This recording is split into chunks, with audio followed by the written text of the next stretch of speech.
അമേരിക്കയിലേക്കുള്ള അനധികൃത കുടിയേറ്റം ഒരു പ്രധാന രാഷ്ട്രീയ വിഷയമാക്കി തന്നെയാണ് ഡൊണാൾഡ് ട്രംപ് രണ്ടാമതും അധികാരത്തിലെത്തുന്നത്. US സർക്കാരിന്റെ കർശനമായ നയങ്ങൾക്കും നടപടികൾക്കും ഈ അനധികൃത കുടിയേറ്റം ഇപ്പോൾ കാരണമാകുന്നുമുണ്ട്.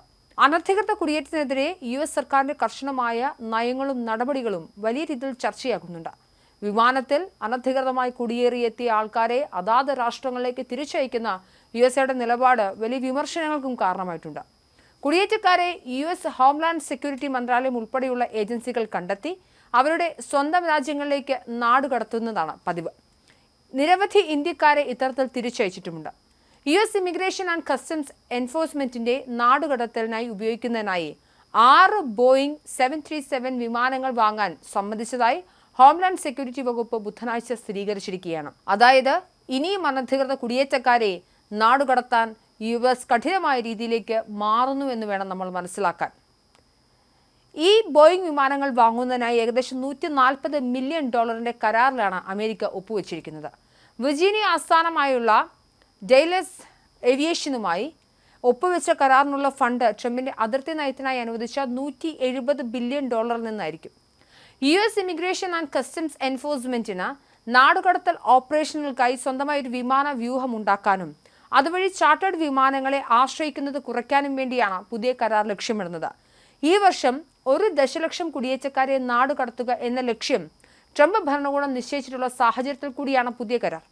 കരാർ സംബന്ധിച്ച കാര്യങ്ങൾ ബുധനാഴ്ച വാഷിംഗ്ടൺ പോസ്റ്റ് ആദ്യം റിപ്പോർട്ട് ചെയ്യുകയും പിന്നീട് DHS സ്ഥിരീകരിക്കുകയും ചെയ്തു. ഹോം സെക്യൂരിറ്റി വകുപ്പ് വ്യക്തമാക്കുന്നത് ഇതിലൂടെ നികുതിദായകരുടെ $279 മില്യൺ ലാഭിക്കാൻ കഴിയുമെന്നാണ്. കുറ്റവാളികളായ നിയമവിരുദ്ധ കുടിയേറ്റക്കാരെ രാജ്യത്തു നിന്നും വേഗത്തിലും കാര്യക്ഷമമായും പുറത്താക്കാൻ പ്രസിഡന്റ് ട്രംപും സെക്രട്ടറി നോയമും പ്രതിജ്ഞാബദ്ധരാണെന്നും അവർ കൂട്ടിച്ചേർക്കുന്നുണ്ട്. അന്താരാഷ്ട്ര തലത്തിൽ വരെ ഒഴിപ്പിക്കൽ നടപടികൾ ത്വരിതപ്പെടുത്തുവാൻ തങ്ങൾ സജ്ജരാണെന്നാണ് ഡീലസ് ഏവിയേഷനും വ്യക്തമാക്കുന്നത്. ഏത് രാജ്യത്തും എന്ത് സാഹചര്യം നേരിടാൻ ഒരുക്കമാണെന്നും കമ്പനി പറയുന്നുണ്ട്. വാഷിംഗ്ടൺ പോസ്റ്റ് റിപ്പോർട്ട് ചെയ്യുന്നത് ഇതിനുള്ള ധനസഹായം ട്രംപിന്റെ അതിർത്തി കുടിയേറ്റ നയങ്ങൾക്കായി US കോൺഗ്രസ് അംഗീകരിച്ച $170 ബില്യൺ ബജറ്റിൽ നിന്നാണെന്നാണ്. പുതിയ തടങ്കൽ കേന്ദ്രങ്ങൾ, ICE എൻഫോഴ്സ്മെന്റ് പ്രവർത്തനങ്ങൾ, അതിർത്തി മതിൽ നിർമ്മാണം എന്നിവയ്ക്കുള്ള ധനസഹായവും ഈ ബജറ്റിലാണ് ഉൾപ്പെടുന്നത്. അതായത് ഡൊണാൾഡ് ട്രംപിന്റെ രാഷ്ട്രീയ നീക്കം അതിനുവേണ്ടി കൃത്യമായ ബജറ്റ് തന്നെ കണ്ടെത്തിക്കൊണ്ടാണ് നടപ്പിലാക്കുന്നത്. അമേരിക്കയുടെ ചരിത്രത്തിലെ ഏറ്റവും വലിയ നാടുകടത്തൽ പ്രവർത്തനം നടത്താനുള്ള ട്രംപിന്റെ നീക്കങ്ങളുടെ ഭാഗമായാണ് ഈ നടപടികൾ സ്വീകരിച്ചതെന്നാണ് നമ്മൾ മനസ്സിലാക്കേണ്ടത്.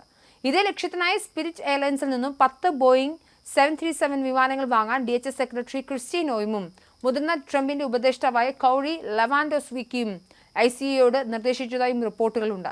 എന്നാൽ ഈ വിമാന കമ്പനിയുടെ ജെറ്റുകൾ യഥാർത്ഥത്തിൽ അവരുടെ സ്വന്തമല്ല എന്ന റിപ്പോർട്ടുകളുടെ അടിസ്ഥാനത്തിൽ ഈ തീരുമാനത്തിൽ നിന്നും പിന്മാറതെന്നും പറയപ്പെടുന്നുണ്ട്.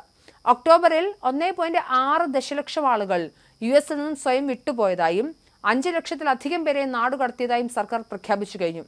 അധികാരമേറ്റതിനു ശേഷം ഒക്ടോബർ അവസാനം വരെ ട്രംപിന്റെ ഭരണകൂടം 77 രാജ്യങ്ങളിലേക്ക് 1701 നാടുകടത്തൽ വിമാന സർവീസുകൾ നടത്തി കഴിഞ്ഞിട്ടുണ്ട്. ജോ ബൈഡൻ ഭരണകൂടം 43 രാജ്യങ്ങളിലേക്കുള്ള നീക്കം നടത്തിയ 2024 അതേ കാലയളവിനെ അപേക്ഷിച്ച് 79% വർധനവാണ് ഇതിൽ രേഖപ്പെടുത്തിയിരിക്കുന്നത്. എന്നാൽ ക്രിമിനൽ രേഖകളില്ലാത്ത കുടിയേറ്റക്കാരാണ് US ഇമിഗ്രേഷൻ തടങ്കലിൽ കഴിയുന്നവരിൽ ഏറ്റവും വലിയ പങ്കെന്ന് സമീപകാല സർക്കാർ കണക്കുകളും വ്യക്തമാക്കുന്നുണ്ട്. പുതിയ വിമാനങ്ങൾ ഉപയോഗിക്കുന്നത് വഴി ദീർഘകാല അടിസ്ഥാനത്തിൽ $279 മില്യൺ നികുതിദായകരുടെ പണം ലാഭിക്കാൻ കഴിയുമെന്ന് DHS അവകാശപ്പെടുന്നു. പ്രസിഡന്റ് ഡൊണാൾഡ് ട്രംപിന്റെ അതിർത്തി കുടിയേറ്റ അജണ്ടകൾക്കായി കോൺഗ്രസ് അനുവദിച്ച ഈ $170 ബില്യൺ ഭാഗമായി ഈ പുതിയ വിമാനങ്ങൾ വാങ്ങുന്നതോടുകൂടി ചാർട്ടേഡ് ഫ്ലൈറ്റുകളെ ആശ്രയിക്കാതെ പൂർണ്ണമായും ഇതിനു വേണ്ടി തന്നെ, അതായത് കുടിയേറ്റത്തെ നിയന്ത്രിക്കാനും നാടുകടത്താനും ഡീപ്പോർട്ട് ചെയ്യാനായി US-ന് സ്വന്തമായി അല്ലെങ്കിൽ ഹോം ഡിപ്പാർട്ട്മെന്റിന് സ്വന്തമായി വിമാനങ്ങൾ ഉണ്ടാവുകയാണ്. അതായത് ഇനി അനധികൃത കുടിയേറ്റത്തെ അമേരിക്ക അനുവദിക്കില്ല എന്ന പ്രഖ്യാപനം തന്നെയാണ് ഇതിലൂടെ നടക്കുന്നത്.